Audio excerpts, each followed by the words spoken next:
Good day. I am Lesroy Williams, the Director General of the St. Kitts and Nevis Information Service.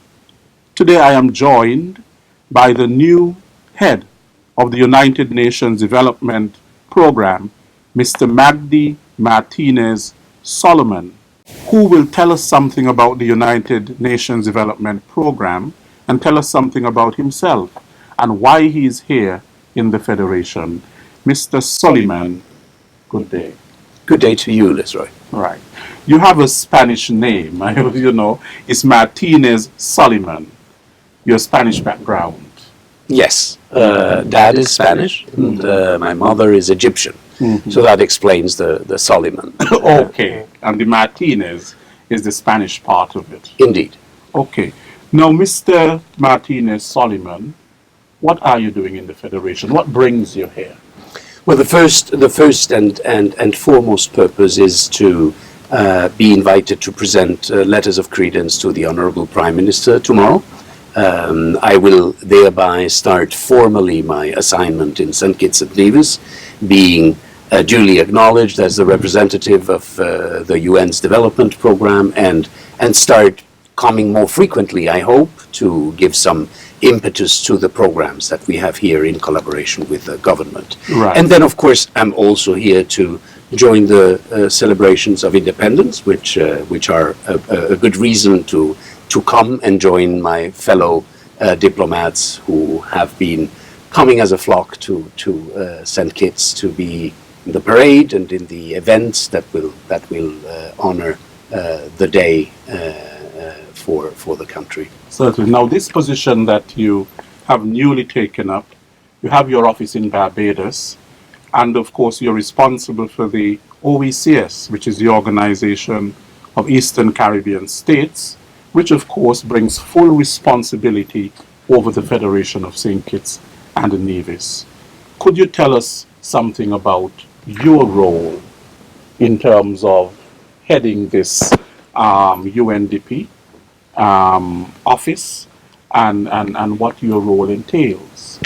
Yes, when I took up the assignment, the job description said, based in Barbados with frequent travel. And that was already an indication that I would have, and with great pleasure, I would then travel frequently to the other countries to see what we do there and to give it some support. My responsibility covers the OECS, as you have said, so the 7 countries and the 3 overseas territories in the Eastern Caribbean. Regrettably, our work has been marked by the hurricanes. We do a lot of recovery work, so you wouldn't be surprised if I told you that our 2 largest offices right now are on Antigua to support the Barbuda recovery, and on Dominica to help the government there recover from the hurricanes of 2017. But then we do lots of other things. The UN Development Program is a fairly large UN agency. We work on governance, we work with the police, we work with the judges, we work with the public administration, we work on climate. I have been seeing our projects here on island. I just met the Minister of Agriculture. We're working with the rangers, with the national parks. We try to support people who want to beautify their country, preserve their natural resources, have them ready for nationals and tourists alike to visit and enjoy them. We do a lot of environmental work, and we are the foremost agency that fights against poverty. So we have a big social component in what we do. And from that perspective, I have to say that St. Kitts has been doing quite well. St. Kitts and Nevis have been doing quite well. In particular, how has the UNDP worked along with St. Kitts and Nevis? What has it done in the past? It's a long relationship. It is as long as St. Kitts and Nevis have been independent. Your country very soon signed up to the legal instruments that allowed us to be a partner to you. We started working on what was the call of the day then, macroeconomic planning and development economics. And soon we came along as a climate partner, as a climate action partner, so very much on the environment. And nowadays, it's turning more, it's veering towards what we call the blue economy. So it is about realizing the assets of the ocean, it is about the blue tourism, it is about being more sustainable in the way we use our resources. It is about banning single-use plastics. It's about diversifying the economy so that we, our societies, allow me to include myself as I am now a happy resident in the Caribbean, we do not depend exclusively on tourism. Look, my country is a very touristic country, the second touristic country of the world. We receive every year 85 million people. And if you had an economy only based on that, you are at the whim of a bad season, of an economic recession, of problems with law and order, anything that will frighten tourists. And tourists have quick feet. Mm-hmm. There's a lot of offer out there, and they will take another place, they will go somewhere else if they think that they're not going to enjoy their time in the place where they're thinking to go in the first There are many place. exogenous factors, we call them factors that come from outside. But at the very same time, what you mentioned is a very good thing, because a lot of our livelihood depends upon the sea and fishermen, and so on. But of course, you also mentioned the ban of single-use plastics. And there has been this drive here, especially by the Ministry of Tourism and the St. Kitts Tourism Authority, to ban single-use plastics because we recognize the danger that it poses to marine life, and we recognize as well the detriment it could have on our tourism sector in terms of the ugliness, the unsightliness of it on our beaches, and all of that sort of thing. So there is this drive towards banning single-use plastics. But see, Mr. Williams, we have progressed a lot. 10 years ago, this would not have been a conversation. We would have said, well, how can you... We would have talked about the economic impact. We would have had the owners of supermarkets up in arms, the producers, the people who deliver these plastic items would have talked about losses and damage. Mm-hmm. Today, they want to look good too. They want to produce sturdier plastic that can have multiple uses. The supermarkets would like to be seen as eco-friendly. They don't want to be lumped into those who don't care about the environment. And so there's an awareness, there's a conscience, there's almost an activism that exists today because, as simple as that, we want to leave a beautiful planet and a blue economy to our children. Mm-hmm. And we want to live today, because our livelihoods depend on that, as you rightly said, we want to live today a prosperous life, mm-hmm. Sponsored and boosted by tourists who will come to us and will feel good, will like to come and will come again. Yes. And that requires no bad plastic straws, no bad plastic bags. And styrofoam as well. Let's not forget styrofoam. It is a battle across the board. And it starts with ourselves, it starts with our habits as consumers, and it goes all the way to the highest levels of public policy. We're here to help, to support, to showcase also what has worked and what hasn't in other places. We have been working with Barbados' Ministry of the Blue Economy on the plastic ban. Mm-hmm. And some augured that it would be a catastrophe. Hasn't been. We have not banned it here, but I suspect that at some point we are going to move in that direction. It always amazes me because when I go to the supermarket, the bread is already in plastic, and then they give me 2 plastic bags to put the bread in that is already in plastic. It doesn't make sense. And I believe it's because the plastic is cheap. Yes. And that's one of the reasons, but also because we get used to this utilization for a very short period and throwing away, the Kleenex syndrome. Mm-hmm. You know, you use the tissue, you throw it away. But sometimes without even consideration for where you're throwing it. That's even worse. Right. Even worse. You were talking about the fishermen before. There's a whole debate about fishing nets, broken fishing nets, in the sea, damaging the biggest of our fish out there, hurting them, killing them. in general, we have been quite rough and quite gross in the way we have treated our waters. We have polluted them. We have thrown the grey waters into them with disregard of marine pollution. We have thrown industry reject and refuse in them. We have used it as a dumping ground as if we wouldn't hurt the sea. We are actually damaging it. We're actually making it a dirt pond. And instead of that, what is the Caribbean known for? Pristine turquoise waters with palm trees and golden sand beaches. And that is the postcard offer that is actually very real. And people come for that year and year around the clock. They come time and time again to your shores. I think that it's the old story of not killing the goose with the golden eggs. And in this case, it's throwing out the baby with the bathwater. Mm-hmm. Right. Now, you are very passionate about what you do. If you can tell us something about where your career has taken you, and tell us something about your background and your accomplishments. I will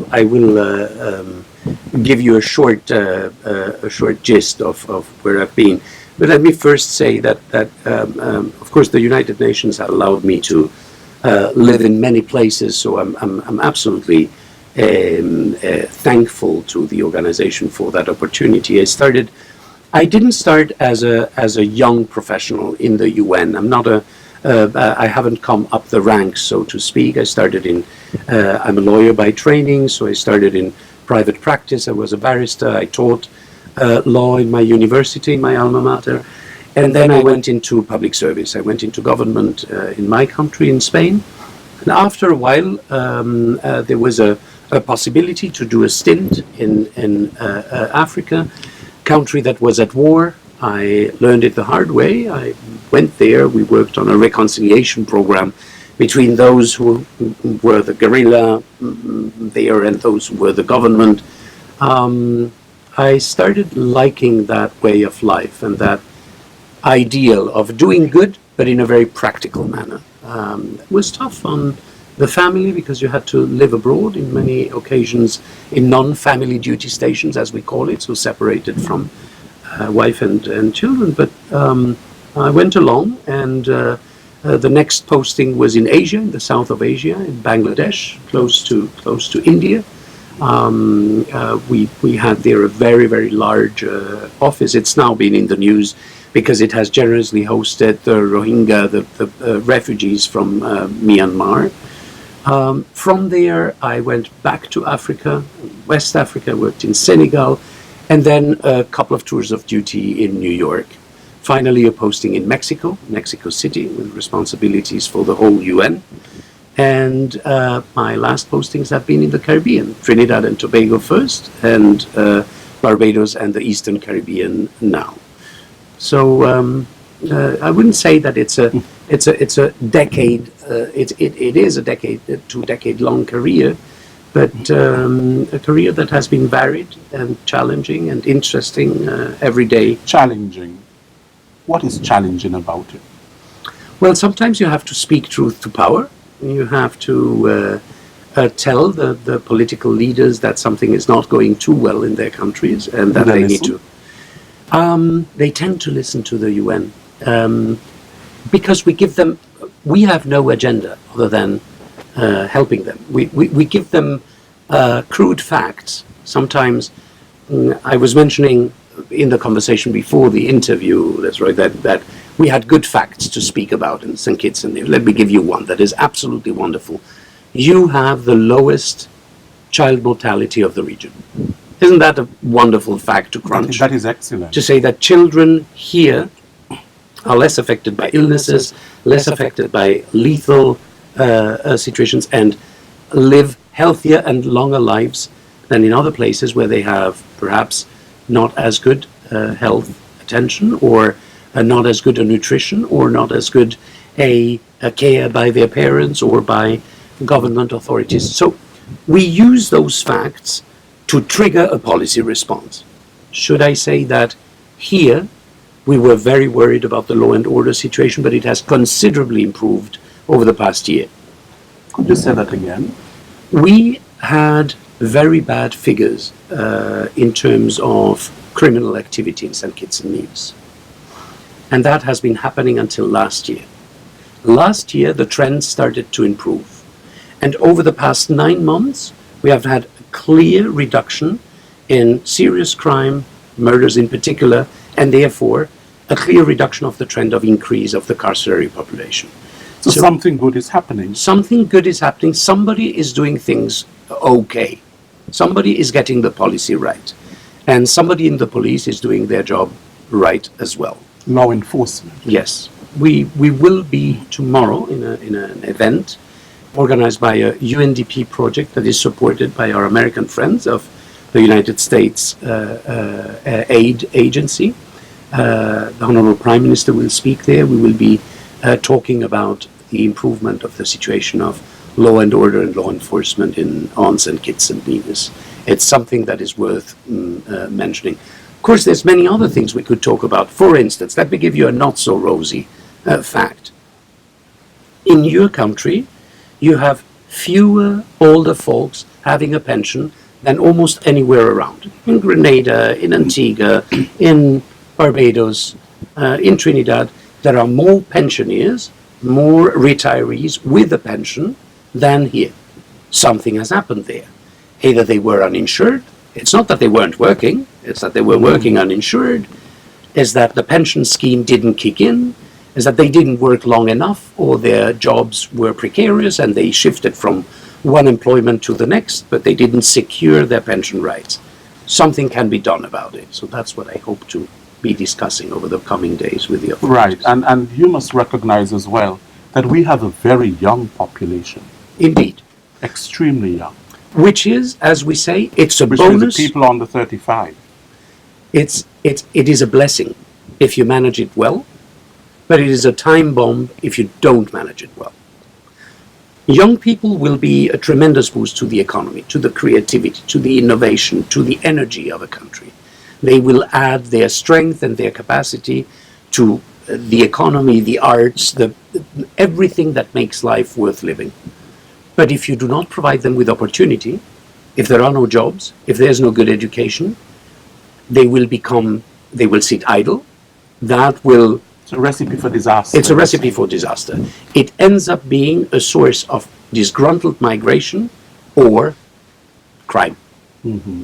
And that is what we have. What program does the UNDP have for the youth? We work on youth from a sustainable development perspective. We would work more on vocational training or on creating the opportunities for young entrepreneurship and startups.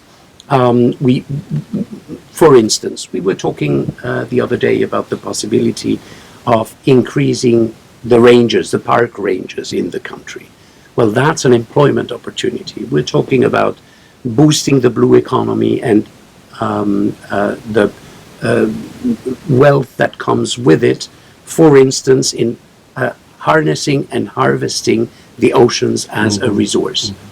There's not a lot in terms of piscifactories or fishing farms on the island. It's starting. That is another source of employment that will naturally be reaped by young workers, young employees. So we try to support growth in the economy as a means towards the end of having more people employed and employed with quality jobs. Right. I know there's an emphasis been placed on TVET training, technical vocational educational training for young people, that they can acquire more technical skills. For example, to be a carpenter, to be a mechanic, hands-on, because not everyone is academically. When I say academic, I mean, to be a lawyer or a doctor or things like that. Some people are more mechanically inclined and technically inclined. And I come from a generation in my country that where everybody wanted to have a higher degree. Everyone wanted to be a lawyer, a doctor, an architect, or an engineer. And in particular, in my trade, legal studies. In your country, a priest. Yes, we would have quite a few of those as well. But they have no problem of employment. If you have the vocation, there will be a parish for you. Right. Not quite the same for lawyers. We have way too many of my age in my country, and there weren't jobs for all of them. Whereas we had a tremendous inflation in prices and a lot of demand with no supply of the kind of professions that you were talking about. They're perfectly dignified and very well paid. So no carpenters, no plumbers, no electricians, and we have a huge construction industry, a huge construction sector. We need it for our tourism, we need it for our growth, for our cities, for our residential, for our commercial. The thought kicked in soon enough that actually going for legal studies was not going to give you a job, whereas going for vocational training was most probably going to give you a good employment. If you were a plumber, for example. And people have just seen the light. And I do understand the impulse, for instance, of my parents, whose dearest wish was to see their children having a higher education degree. I do understand that. But at the same time, the economy is cruel and is not like that. There will be a very select number of jobs for people who have a higher education degree. And you end up with people who are lawyers, but who are having to do menial jobs and are not trained for those in other kinds of companies just because they didn't study the right thing at the right time. So You are so correct. I think it's a reality check. Good. Now, as we celebrate our 36th anniversary of independence, we're still a very young country. The youngest of the Western Hemisphere. Yes. What message would you have for St. Kitts and Nevis? First message would be proud of what you have achieved. I have a bird's view over the region. I can see other countries that are struggling with very difficult issues. I would like to say the effort that you and your government have put into reducing your debt, into paying off your debt, into not being saddled and crushed under your debt, is something that is absolutely unique. And you are now, I know that it's a technocratic term, but you are under 60% of GDP of debt, which is the international recommended benchmark. That means people will understand me if I say that if you owed everything you earned in 1 year and you managed to reduce in a very short period of time that debt to the half, your repayment is now much easier. Your repayment is now much softer, and you can afford to do other things. The other day I was touring the island, and I was touring the island on a pretty nice, recently re-asphalted highway. Yeah. Well, That's right. There's still work. Of the... It's work in progress. Mm-hmm. There's parts that still need to be finished, but there's parts that are brand new. And frankly, that is good for everybody. That's good for the milkman, and for the postman, and for the school bus, and for the citizen on the street who has to go to work. So, first thing, be proud of what you have achieved. Second, persevere. It's like the bicycle. If you stop pedaling, you come to a standstill and you fall down. So you need to keep on the cruise speed. You need to keep pedaling, keep plowing ahead. And in particular, you have such a beautiful country. Keep it pristine. Keep it pristine because it's not only the morally, ethically, ecologically right thing to do. It is the smart thing to do from the point of view of smart economics. That is what will protect your jobs. That is what will protect your economy. That is what will protect your country. Mr. Martinez-Soliman, Mr. Williams, thank you so much. Thank you. And all the best in taking up this new post. Thank you very much for having me. Good. Okay.